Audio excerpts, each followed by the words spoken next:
Hello everyone, and welcome to Critic Picks with Alex Udvary. I am your host, Alex Udvary. Before we get to today's podcast, please remember to subscribe to this channel on YouTube. Click on the bell to receive notification of new videos, and remember to like this video. Also, send me a friend request on Facebook. The link is provided in the description. And check out my blog where you will find 10 years of written reviews and all of my published work at alex-udvary.blogspot.com. This week, I will be taking a look at the art house movie scene in Chicago, reviewing a new Western, Two Planes and a Fancy, opening at Facets.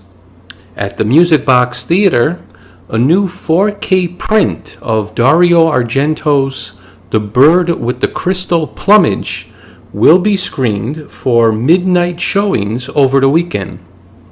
Finally, tomorrow, Friday, April 26th, Turner Classic Movies will have a Wheeler and Woolsey marathon airing 9 of the Comedy Teens movies. I will discuss who they are and why you should tune in. And now we turn our attention to the forgotten comedy team Wheeler and Woolsey, comprised of Burt Wheeler and Robert Woolsey. Turner Classic Movies will air 9 comedies starring the team Friday morning, beginning with 1930's The Cuckoos, which was actually their second on-screen comedy. Wheeler and Woolsey began their partnership together on stage in 1927 in comic relief roles in Florence Ziegfeld's production of Rio Rita. After the stage play had a year run, it was adopted into a movie musical in 1929 under the same title. This was a time when Hollywood was beginning to go overboard producing movie musicals, since movies now had the capability to have sound. The boys reprised their stage roles in the movie. Between 1929 to 1937, Wheeler and Woolsey appeared in 21 feature-length comedies, all of which were made at RKO Studios, with the exception of one, 1933's So This Is Africa, which was released by Columbia Pictures and is rather notorious for how dramatically it was edited down due to a lot of the risque comedy in it.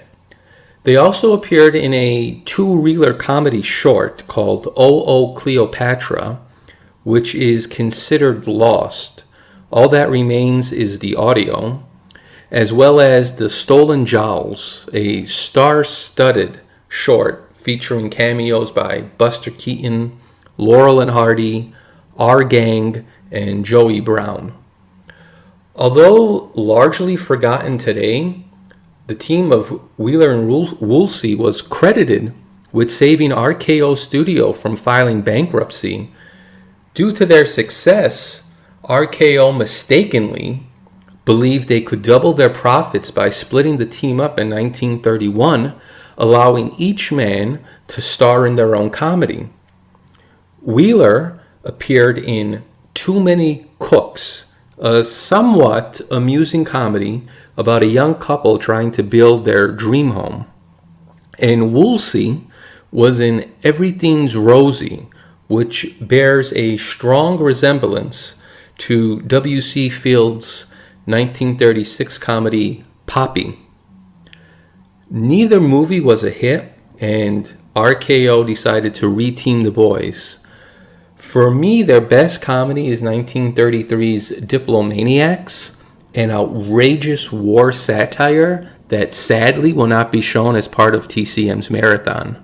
It's often compared to the Marx Brothers comedy Duck Soup because of its frenetic pace, similar cast, and message.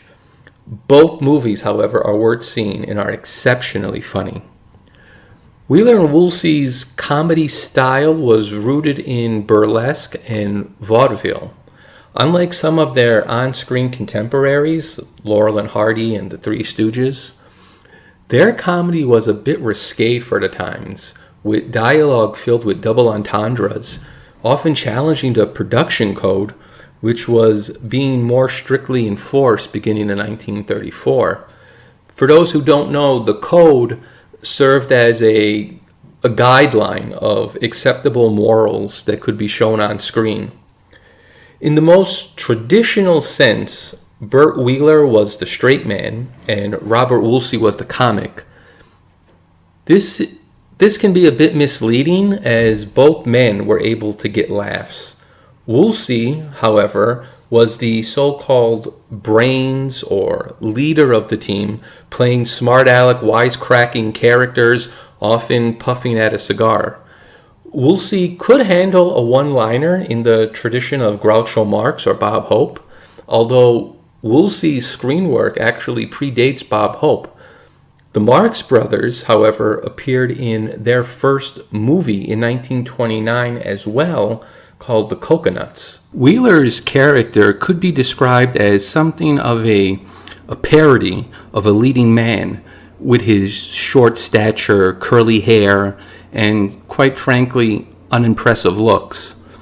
In the Wheeler and Woolsey comedies, Wheeler finds himself in romantic subplots, usually opposite Dorothy Lee, who appeared in 13 comedies with the boys. Together they would perform song and dance duets. Dorothy Lee, with her cute-as-a-button looks, usually played sweet, innocent characters that served as a contrast to Wheeler and Woolsey's suggestive comedy. Here's a duet between Dorothy Lee and Wheeler from my favorite movie of all the ones that are being showed during the marathon, Peacherino. It is a song that most likely couldn't have been recorded during the production code due to its subject matter, divorce. All the experts say that Barnegat Bay is 17,000 miles away from the coast of Spain, by the way of Maine. The experts knew a thing or two about Peru and Timbuktu. We have two places here, get nearer every year. From Niagara Falls to Reno, used to be far away. Niagara Falls to Reno is only a step today. Many a Peacherino made up her mind too soon. Now you can read that Reno fresh from a honeymoon. Now once when a preacher tied a knot, a couple could not get free. Although a knot is still a knot, it's not what it used to be. Although from Niagara Falls to Reno used to be far away. Niagara Falls to Reno is only a step today. Niagara Falls, oh, used to be far away. Niagara Falls to Reno is only a step today. Many up to Reno made up their minds to do. Now you can reach out Reno, take it kind of easy from a honeymoon. As charming and playful as it may be to listen to that song, to really appreciate the sequence, you need to see it so you can see their tap dancing, their chemistry, and the flirtatious nature between the two of them. Now, while the chemistry between Dorothy Lee and Burt Wheeler is good, so too is the chemistry between Wheeler and Woolsey. Take a listen to this. Now, over here is the town of Eve, and that's the remains of your army lying around. Now I lay me down to eat. Yeah. In order for your army to attack me, you leave Azazaz and proceed in a northerly direction to the town of what? What? That's right. What's right? What's right? That's what I said. What's right? Well, I agreed with you, didn't I? On what? Yes. 1, 2, 3, 4, 5, 6, 7, 8, 9, 10. Listen, remember my nasty temper. What town is it? That's what. That's all I wanted to know. Now, what town is next to what? Which? Next to what? Which? Which is next to what? Yes. I'm sorry I asked you. Go ahead. Well, now that that's all cleared up, you know, the town of what is where Brigadier General Diddy died. Did he? He did. As you leave what, you come to a deep river. Don't tell me the name of that river. In the bed of the river is a spring. And the mattress. A mattress. No, there's no mattress. No mattress. Now, it's impossible for your army to jump in the river. Why? For divers reasons. 16, 17, 18, 19. Go ahead. So, you march up here 2 miles to find a ford. Couldn't use a Chevrolet. No. No. Upon crossing the river, we come to the twin cities of Amos And Landy. No, the twin cities of Amos and Bamus. Oh, Amos and Bamus. Now we'll call Amos B and Bamus A. That's so you won't get confused. Now then, my soldiers are in the A, your soldiers are in the B, and the Navy Is in the sea. Now, after hearing that, if you weren't thinking of Abbott and Costello's Who's on First routine, it's only because you don't know it. That was a typical example of the comedy that you would find in a Wheeler and Woolsey comedy. A lot of puns, one-liners. In some ways, it almost has a theatrical feel to it, with the two characters just playing off of each other. Very dialogue-driven humor, as opposed to something a bit more physical. Wheeler and Woolsey's comedies haven't lived on the way Laurel and Hardy, the Marx Brothers, or Abbott and Costello's has. However, they can be equally as enjoyable if given the right material. And I think the playful adult quality of their movies may appeal to some younger college-age audiences. The best Wheeler and Woolsey comedies are the ones that don't allow plot to get in the way. Wheeler and Woolsey need room to do their comedy. If they are placed in a 3-act narrative, it almost becomes too restrictive. And that's the appeal of Diplomaniacs or Peacherino. They're more joke-centered, which allows more of a spotlight on the team. And so you're asking yourself, why should I watch Wheeler and Woolsey? They're a forgotten comedy team, and to many people's way of thinking, that probably suggests they weren't good. But that's not true. That's not the case. The thing that is most interesting about Wheeler and Woolsey and why you should watch them is because their comedies are so much of the time period. Their movies are so typical of the 1930s, and they really are deserving of being rediscovered by a new audience. And I really think, thanks to Turner Classic Movies, that in fact is happening. The reasons their comedies were very typical of the time period is because you have singing, you have dancing, you have a romantic subplot, and you have to remember this was all before the Marx Brothers appeared in A Night at the Opera. And that's the movie a lot of film buffs think was the movie that started that trend. And here, Wheeler and Woolsey were doing it well before then. So they were kind of ahead of the curve in that sense. Because as I had mentioned, in 1929, Hollywood was just going overboard producing movie musicals, because movies were now able to, as they say, quote, talk. That became all the rage. But what happened was they oversaturated the marketplace, and by 1930 they were actually removing songs from movies. But that's another story, and it might make for an interesting topic one of these weeks on the podcast. But back to Wheeler and Woolsey, why you should care, why you should want to tune in, watch their comedies. I firmly believe if you're a film lover, you should most definitely want to open yourself up to as much cinema as you possibly can expose yourself to. And I personally don't like it when I hear people around my age, a little younger, they say things like, oh, I just can't watch silent movies. They don't want to watch black and white movies. They don't want to watch movies in another language. When you place so many restrictions on yourself, you have no idea how many things you're missing out on. So for no other reason, that's why you should watch Wheeler and Woolsey. You probably don't know who they are. You've never seen their comedies, and you're going to find that you really enjoy it.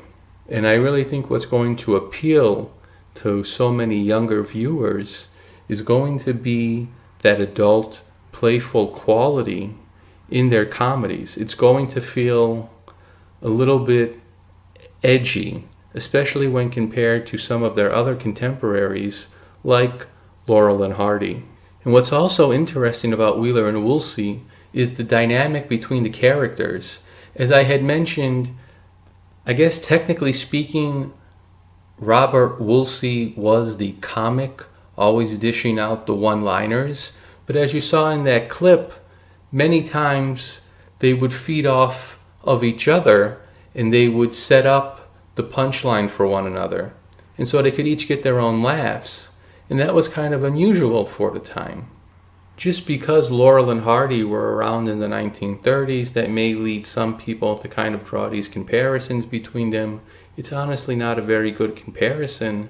But in another example of where Wheeler and Woolsey were a bit ahead of the curve is the fact that neither character was, strictly speaking, the comic and strictly speaking, the straight man.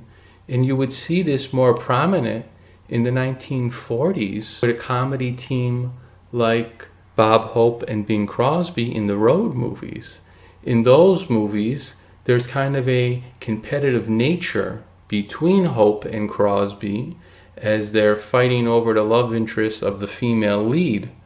In Wheeler and Woolsey's comedies, they're not exactly fighting over the attention of Dorothy Lee, but again, there is that element of each man feeding off each other, both of them kind of being the comic, getting laughs. And so that's something that was kind of unusual for the time period, because so much of comedy teams were based on the straight man comic dynamic.